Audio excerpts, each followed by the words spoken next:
So now, the world of radio is an immediate medium of communication, known for its authenticity and entertaining possibilities. Our special guest today landed his first job in radio at the age of 17 and has earned awards for public speaking and journalism.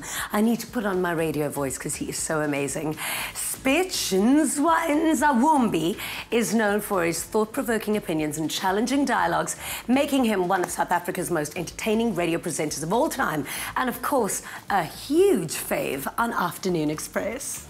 Hello there, South Africa. Masipoti sisinamkele kwakhona kusiqondo sethu sale veki senkqubo yakho that you love so much, and that is ilungelo lakho. It's your right. Isiniphakelana ngqo apha kumahamba phambili, and that is SABC1 Mzansi for sure. Igama lami ke mna ndingusiphiwo Spitch Nzawumbi. Khumbuke ke nawe. Well, there you go. That's another award I would have won, flying from one side of the land to the next. Welcome to the show. Thank you so much for having me. We love having you here. I love the furniture. You've got new furniture. Oh, thank you. Where's the old couch? I need that for my house. You know what? I'm the old Anywhere, furniture in somewhere? here. The rest of it is a little bit, you know, we need a facelift every now and then. No, I love it. I love it. Thank you so much. So the clip that we just opened with, that was really what put you on the map, your first TV show. And I mean, everyone just fell in love with you. But what a lot of people didn't know is what you were going through at that time. At the time, okay. So it seems like a long time ago, actually. Yeah. And it was like, what, 6 years ago? Yes. Yeah. So I just relocated from Cape Town to Johannesburg and had just resigned from an office job. I was 23, going for 24, and basically, you know, Lako is the break that I needed to get into the industry. You know how difficult it is to break into the world of television and radio. And for me, coming from a campus radio station experience, which, you know, I did from a first year, varsity, basically that one get-go opportunity, I always say, launched me and taught me about the industry. So having done only that, basically for the industry or in the industry, I then had to sort of navigate and find something that launched me, you know, next level breakthrough, kind of a breakthrough. So you know what Loko was that? It was an SABC1 show, which I enjoyed quite a lot. I was young though, so the challenge was I was talking about consumer issues. You know, so it was all about impacting. It was hard. Like serious So it current demanded affairs a lot of difficult. research from my side, a lot of preparation as well that had to go with it. But it grew me because it was live TV. And you know, live TV ain't easy. You know, there are a lot of things. Only one take and that's it. So I did that for about three and a half years. And yeah. But people don't realise how difficult that journey is to break into the industry. Yeah. Sure, I remember, and campus radio really does give you the experience. It really does prepare you. It does. From a work point of view. Absolutely. And then, I mean, I remember sending demo tapes left, right and centre and just... I know, right? It took so long. And there were still cassettes. Yeah, I know. Well, did I just reveal your age, Jenny? What is it about you, do you think, that gave you that edge, that people just fell in love with you? I think I've always branded myself as an authentic person. I don't try so hard or too hard to be anything that I'm not, you know. If I communicate, it doesn't matter where I communicate. I always say I'm a communicator above everything. So if I'm on radio, I'm on television, I'm on social media, I am driving dialogues, I'm just communicating. And I think when you give people the best of who you are, there's just no way that they cannot fall in love with who and what you are. You know, and sort of connect as well. If you keep it real and not try to be above or beneath them, you know, there will definitely be a spark that connects you with them. Yeah, but that's also why people connect with you, is because you deliver your most authentic self. Whether it's about your, and I think it was quite recent actually, that you spoke about the insecurities that you had at the beginning of your career. Tell us about that. I mean, we know we were living in a very, well, I'll just say the media spaces can have an element of being plastic. Yeah. You know, there's a tone that's set already. Well, you've got to look a certain way. You have to look a certain way, you have to sound a certain way, you have to be connected with, you know, to certain people, you have to be in certain places. And I think a huge amount of my anxiety when I started in the industry was basically about that. I was like, okay, I've never been really a size 20. Yeah. And here we are wanting to be, you know, in the TV industry. And also, I'm coming from the Eastern Cape. You know, am I going to be cool enough? Are people going to connect with me? You know, am I going to have opportunities sort of opening up to me in this industry? Am I going to be relevant enough? You know, so all those insecurities sort of cloud your mind. And if you're not if you're not clever enough or if you're not wise enough, you know, those could rob you of an opportunity to enjoy and to present yourself in the best authentic way in the industry. Yeah. I mean, it's not every day you come across a plus-size speech. It's not every day you come...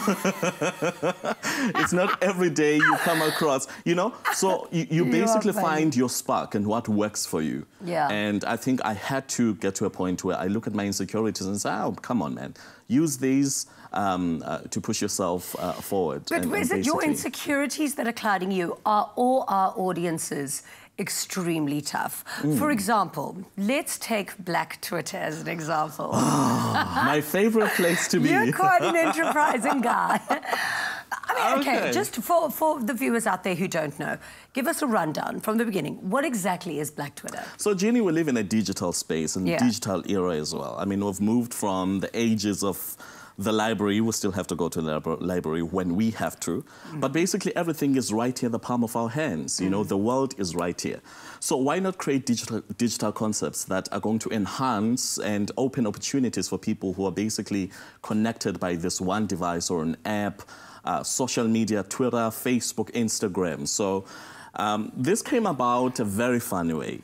I've been part of Black Twitter for a few years. I love it. And my co-founder is ruthless. My co-founder and I, Portia Gomete, were basically, I think we were gossiping about something.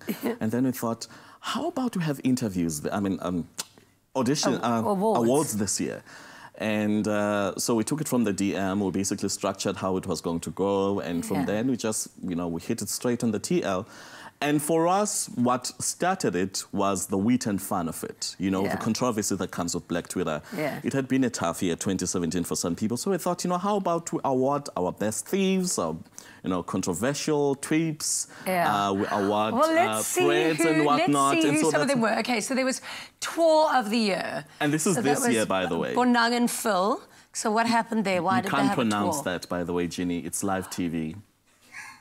Just saying. Is it a bad word? Don't even try to pronounce. Should I not say it? Is it a bad word? Don't pronounce it. It's not a bad word. There, Mabel's going, don't do it. Don't you dare. So yeah, this was, and this was our most contested, well, not really most contested, but most popular category, Black Twitter. Okay, what did he do? It's thief of the year. He stole everybody else's content. Yes, basically, it's that guy who will steal your tweet, even one about your cat dying. No, you're retweet joking. it and make it his own. What? So that's pretty quite sad. popular. I mean, he had over 10,000 people voting for him. Really? So. Feminist of the Year? Naledi Chira, this was another highly contested one. I mean, we had people... like I said, we're in a digital space, so we're about to have people who are pushing movements as well. And feminism is quite a huge subject on social media. So Naledi Chira is one of those people who will break it down to you what feminism is about, and who's, you know, who continues to advocate in every platform she's in about, you know, feminism and about human rights and so on. So this was also voted by the public, the Feminist Award of the Year.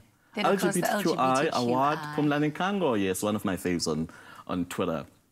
It's one of those people as well who are pushing for LGBTQI rights. And what I like about him is well, personally, what I personally like about him is that he continues to educate people and to share information as much as possible. I mean, recently he's been pushing a concept about PrEP and, you know, sexual awareness and sexual health, which is very important, especially for the LGBTQI community. So, yeah, that's basically it. They were voted by the public, by the way, nominated by the public.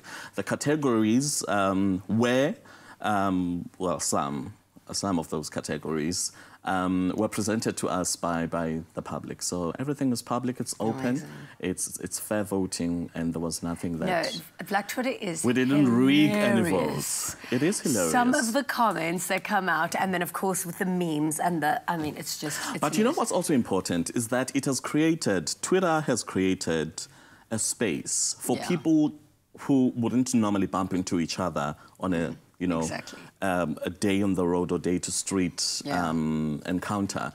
It has created an opportunity for you to connect and share views with people who are from different LSMs or different walks of life, you know. It has created also, it presents itself as a platform to teach and to allow you to unlearn what you had been told. Because if you're hogging on information and you don't open yourself up to learning, you will never grow in life. Exactly. So that's the beauty of it. Besides the controversy and well, I know, I love a little bit of controversy, but you know what I love about it? Perspective is the most powerful tool to have, because you can have your opinion and your truth is your truth. Yeah. But when somebody else is has just as much conviction of their truth, it just gives you a different perspective. Absolutely. Thank you for being here today. We love having you. Thank you. I love can't being wait here. for you to be in the kitchen. Yum. Because I mean, you're best friends with Seba or something. So I mean, you're going to kick ass in this kitchen. Amen. So after the break, we put Spitch in the kitchen with our chefs as we make a really spicy and flavorful chili con carne. Yum. Now remember, you can call us anytime during the show on 021 430 9881 if you've got any questions for Spitch or our chefs.